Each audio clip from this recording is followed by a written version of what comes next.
Guys মায়ের আশীর্বাদটা কিন্তু জরুরি সবসময় কোথাও যাওয়ার আগে। এই হলো আশীর্বাদটা গাইস প্রপার। আসলাম পার্কিং এ, আর আমাদের বিমানবন্দরের পার্কিং দেখুন গাইস, কি পরিমাণ গাড়ি, প্রচুর গাড়ি। সবাই বেরিয়ে পড়েছে আর ভাই বের হবে এদিকে। ভাইয়া তারপরে ঢুকে দিতে হবে, দেন ওর জন্য অপেক্ষা করবো। ইমিগ্রেশন হয়ে গেলে আমরা এখানে মামার দোকান থেকে চা খাবো। তার অনেকটা দোকান আছে ওইদিকে, আর সামনেই হচ্ছে গাইস চা ভরে নিতে পারছে। তো অনেক খুশি হয়ে গেছে কিন্তু আমাদের কৈশোর পাম্প খালি পেয়ে। Hello guys, good morning, welcome to my new blog. কেমন আছেন আপনারা সবাই? আই হোপ আপনারা সবাই ভালো আছেন, আমিও ভালো আছি। আজকের ব্লগটা অনেক ইন্টারেস্টিং হতে চলছে, আপনারা অবশ্যই ভিডিওটি স্কিপ না করে ভিডিওর শেষ অবধি সাথে থাকবেন। গাইস এখন সকাল 8:30 বেজে গেছে। আমি আজকে ঘুম থেকে উঠেই শাওয়ার টাওয়ার নিয়ে নিলাম, নিয়ে রেডি হয়ে নিলাম। গাইস আজকে আমি যাচ্ছি ঢাকাতে। লাস্ট ব্লগে আপনাদেরকে আমি বলেছিলাম আমি কোথাও একটা যাচ্ছি। হ্যাঁ গাইস, আমি ঢাকা যাচ্ছি, কারণ 2-3 মাস আগে 4 মাস হয়ে গেছে দাদাভাই আসছিল। তো দাদাভাই আজকে যাওয়ার টাইম হয়ে গেছে, ওকে এয়ারপোর্টে ড্রপ করে দিয়ে আসতে হবে। তো গাইস আমি কিন্তু গাইস অনেক ব্যস্ত, প্রচুর ব্যস্ততার মধ্যে দিয়ে এই টাইমটা আমার বের করতে হয়েছে। দাদাভাই আমার কয়েকদিন থেকে বলছে আমি যাওয়ার সময় ওকে দিয়ে আসতে হবে। তো কিছু করার নেই গাইস, যেতে তো হবেই, আমার ভাই বলে কথা, যেতে হবেই। আর গাইস আমার সাথে যাচ্ছে কৈশোর ভাই। কৈশোর ভাই গাড়ি আছে, যদি আমরা যেদিকেই যাই কৈশোর ভাইকে নিয়ে যাই, যেহেতু গাইস আমার বন্ধু, তো কোথাও না কোথাও যেতে হয়, কৈশোর ভাইকে নিয়ে যাই, আড্ডা থেকে দাও কৈশোর। যাই হোক, তো আমার জন্য অপেক্ষা করছেন নিচে, আমি ব্রেকফাস্টটা সেরে আমি বেরিয়ে পড়বো এখন। তো গাইস এখন বেরিয়ে পড়বো, টাইম হয়ে গেছে, আর ব্রেকফাস্ট করা শেষ করে নিয়ে গিয়ে ভাই তাই গাইস মায়ের আশীর্বাদটা কিন্তু জরুরি সবসময় কোথাও যাওয়ার আগে। এই হলো আশীর্বাদটা গাইস প্রপার।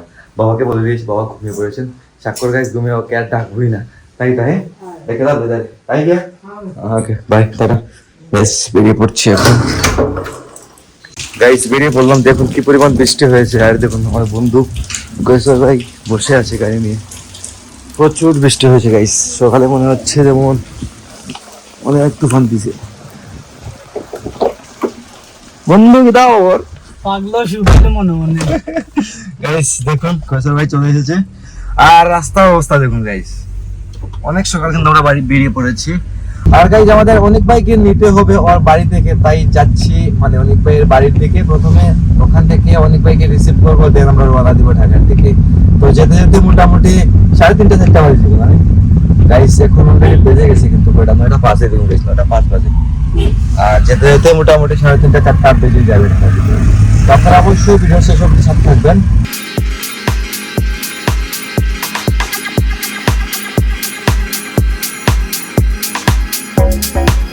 গাইস দেখুন বাড়িতে আসলাম, গাড়ির ভিতরেই বসে আছি। বৃষ্টি হচ্ছে কিন্তু গাইস, প্রচন্ড বৃষ্টি হচ্ছে। এদিকে সামনে কিছু দেখা যাচ্ছে না, খুব বৃষ্টি হয়।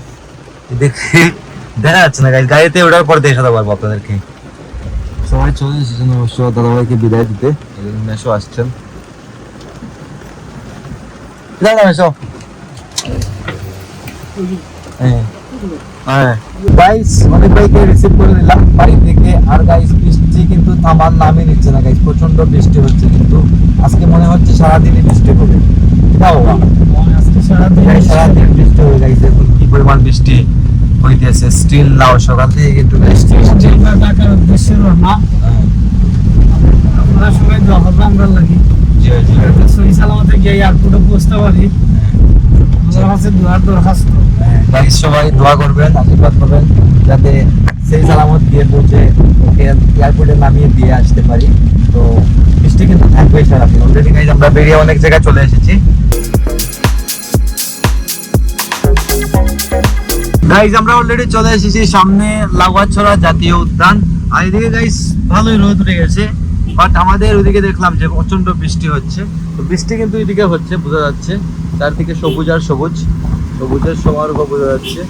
তো সামনেই হচ্ছে লাউয়াছড়া জাতীয় উদ্যান। নামারে গেছি গাইস, সামনেই লাউয়াছড়া জাতীয় উদ্যান। আমাদের চোখে এখনো পড়ে নাই, যদিও দেখিয়ে দেবো আপনাদেরকে। লাউয়াছড়া গেটটা অ্যাটলিস্ট দেখাতে পারবো আপনাদেরকে। আপনারা অনেক আগের ব্লগে দেখেছিলেন যে আমরা লাউয়াছড়া গিয়েছিলাম। এই দেখুন গাইস সামনেই হচ্ছে লাউয়াছড়া জাতীয় উদ্যান। তো ওখান থেকে দেখা যায় কিন্তু গেটটা আপনারা দেখতে পাচ্ছেন। লাউয়াছড়া জাতীয় উদ্যান খুবই অসাধারণ সুন্দর। কিন্তু আমাদের মৌলভীবাজার শ্রীমঙ্গল শহর থেকে বের হতেই আপনারা শুধু পেয়ে যাবেন পাহাড় আর পাহাড়। আর খুব সুন্দর কি বলবো আপনাদেরকে, প্রাকৃতিক সৌন্দর্য উপভোগ করে করে আমাদের শহরে আপনারা ঢুকতে পারবেন। বের হতে হলেও প্রাকৃতিক সৌন্দর্য উপভোগ করতে হবে আপনাদেরকে। যাই হোক, তো আমরা ধীরে ধীরে এগোচ্ছি।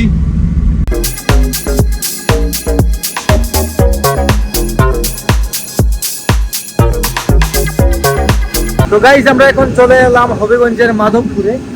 মাধবপুরে যখন আলামিন সিএনজি ফিলিং স্টেশন, এখানে আসলাম। আর গাইস, পাম্পটা খালি থাকায় কিন্তু ফুয়েলটা ভরে নিতে পারছে।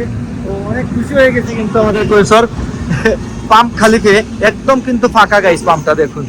তো এই ফাঁকে কিন্তু ফুয়েলটা মানে লোড নিয়ে নিচ্ছে গাড়িতে। তো ফুয়েলটা নিয়ে আবার আমরা উঠে পড়বো গাড়িতে। তার মধ্যে গাইস একটু রিল্যাক্স হচ্ছি, অনেক টায়ার্ড লাগছে, মানে ধীরে ধীরে আসতে সময় চলে গেছে অলরেডি। গাইস দেখুন, ফুয়েলটা নিয়ে আমাদের বন্ধুর মুখের হাসি দেখুন। গাইস, আমরা ভাবি নাই কিন্তু এরকম ফাঁকা পাবো আমরা পাম্পটা আজকে। তো ভাগ্য ভালো হয়ে গেছে।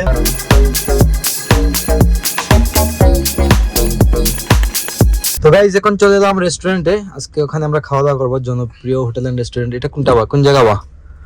নরসিংদী। গাইস, আমরা নরসিংদী চলে এসেছি অলরেডি।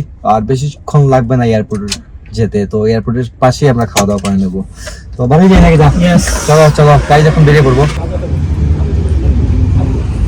চলো চলো চলো, ভেতরে চলো, দেখা যাক কি পাওয়া যায় ভেতরে আজকে।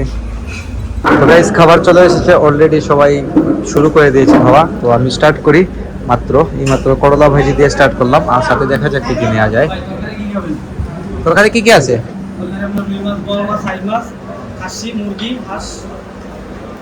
এটা মুরগি আনলি, চিকেন। হ্যাঁ গাইস, চিকেন অর্ডার করলাম। তো গাইস, এখন আমরা খাওয়া দাওয়া শেষ করে বেরিয়ে পড়লাম। তো ওই যে ওখানে ঠিকঠাক মতো, আলহামদুলিল্লাহ। হ্যাঁ ওই যে এখানে গাইস সবার খাওয়া দাওয়া ঠিকঠাক মতো হয়ে গেছে। খুব ভালো খানি হয়েছে। আমরা এখন আছি নরসিংদী জনপ্রিয় হোটেল এন্ড রেস্টুরেন্ট। হ্যাঁ গাইস, এই রেস্টুরেন্টে আমি অনেকবার খেয়েছি, কিন্তু আমি হঠাৎ করে ভুলে গিয়েছিলাম এই রেস্টুরেন্টের কথা। চলে যাবে ইনশাআল্লাহ। গাইস, এখান থেকে 45 মিনিট সময় লাগবে, তাই কিন্তু আমরা এবার জান্নাতে দাঁড়াই নাই। ভাবলাম যে একটু তাড়াতাড়ি চলে যাই, ওই এয়ারপোর্টের আশেপাশে কোথাও খাওয়া দাওয়া করে নেবো, তাই এখানে খাওয়া দাওয়াটা শেষ নিলাম। যাই হোক, এখন আবার উঠে যাবো গাড়িতে। তো গাইস, এখন আমরা ঢুকে পড়লাম ঢাকাতে অলরেডি। এখন আমরা 300 ফিটে আছি। তো গাইস, 300 ফিট আসলে তো গাইস ভিডিও করতেই হয়, আপনারা সেটা জানেন। তো অলরেডি গাইস দেখুন, ঢুকে পড়লাম 300 ফিটে। 300 ফিটের রাস্তাটা দেখুন গাইস, অস্থির রাস্তা। কিন্তু আপনারা রাস্তার সিনেমেটিকটা এনজয় করুন।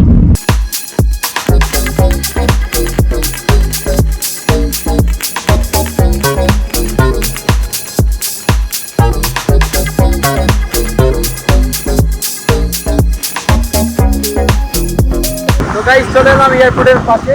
এখন আমরা চা খাবো। এই দেখুন, ঢাকা শহর গাইস প্রচন্ড বিজি, কিন্তু প্রচন্ড বিজি, নয়েজ কিন্তু প্রচুর গাইস। আমরা এখানে মামার দোকান থেকে চা খাবো। এই দেখুন, তার অনেকটা দোকান আছে ওইদিকে। আর সামনেই হচ্ছে গাইস এয়ারপোর্ট, এদিকে সামনে গিয়ে এয়ারপোর্ট। তো চলো চাটা খাইলেই নাকি তা গাইস। বিকেল হয়ে গেছে অলরেডি গাইস, 5:30 বেজে গেছে। এখন চাটা খাবো আমরা গিয়ে। আর কিছুক্ষণ পরে ভাইয়ের ফ্লাইট, ভাই চলে যাবে। আর দেখা হবে 1 বছর পর। তো গাইস, চলে এসেছে আমাদের চা।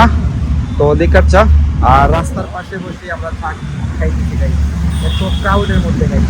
তো গাইস, চাটা খাওয়া শেষ। এখন ধীরে ধীরে রওনা দেবো এয়ারপোর্টের দিকে। এয়ারপোর্ট এখান থেকে 5 মিনিট সময় লাগে। তো ভাইকে 6টার সময় এয়ারপোর্টে ঢুকে দিতে হবে। দেন ওর জন্য অপেক্ষা করবো, ইমিগ্রেশন হয়ে গেলে তারপর আমরা বেরিয়ে পড়বো মৌলভীবাজার। তো গাইস, ঢুকে গেলাম এয়ারপোর্টের ভেতরে। গাইস, এদিকে সন্ধ্যা হতে চলেছে, 6টা বাজতে চলেছে গাইস। তো আমরা একদম উপরে উঠে যাব, আশা করছি উপরে উঠে যাবো গাইস। আমরা একদম মেইন গেটে চলে যাব, ভাইকে নামিয়ে দিব, কারণ ওর টাইম অলরেডি হয়ে গেছে। 3 ঘন্টা আগে ঢুকতে হয় এয়ারপোর্টের ভিতরে, সেটা জানেন আপনারা সবাই, কোনো কিছু নেই।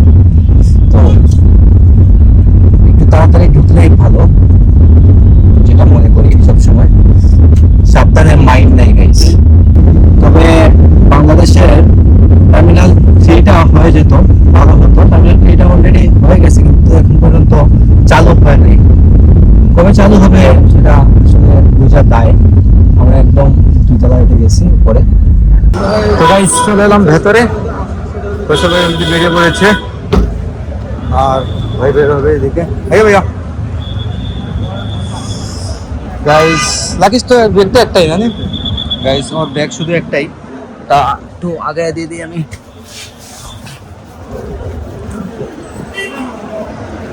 ব্রেক লাগাই দাও, তোরটা লাগাই দাও। গাইস গাড়িটা এখানে বেশিক্ষণ পার্ক করা যাবে না, তো ওইদিকে ঢুকে যাবে টার্মিনাল 1 নম্বরে, 1 নম্বর টার্মিনাল দিকে ঢুকে যাবে ও।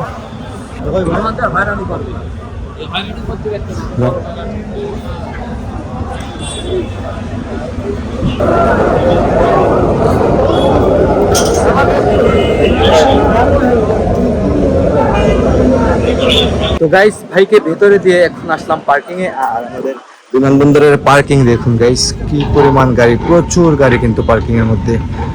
এ হচ্ছে আমাদের বিমানবন্দর, পুরো ভিউটা দেখুন আপনারা।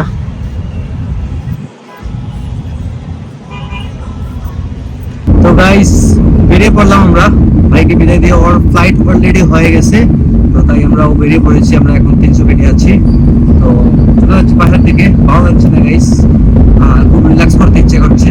তো বাসায় যে একটা ঘুম দিব, আপনাদের সাথে কথা হবে আগামীকালকে সকালে।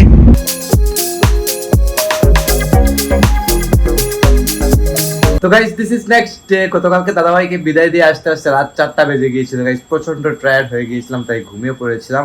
আর আজকের ব্লগটা গাইস আপনারা দেখছেন যে পুরো ব্লগটাই কিন্তু রাস্তাতেই কভার হয়ে গেছে, কিছু করার নেই গাইস, যেখানে গেছি তাই আমি শুট নিয়েছি। তো আপনারা অবশ্যই সাথে থাকবেন, আমি এরকম শুট নিয়ে যাব আপনাদের জন্য। আপনারা অবশ্যই বেশি বেশি করে আমাকে সাপোর্ট করবেন। আর ব্লগটি আর আমি বাড়াচ্ছি না, আজকে এখানে এন্ড করে দিচ্ছি। নেক্সট লেভেল ব্লগ আরও আসতে চলেছে নেক্সটে। আপনারা এখন পর্যন্ত যারা আমার চ্যানেলটিকে সাবস্ক্রাইব করেননি, অবশ্যই ভিডিওতে লাইক কমেন্ট করে চ্যানেলটিকে সাবস্ক্রাইব করে আমার সাথে থাকবেন। দেখা হচ্ছে নেক্সট ভিডিওতে, ততক্ষণ ভালো থাকুন, সুস্থ থাকুন। Thank you so much for watching.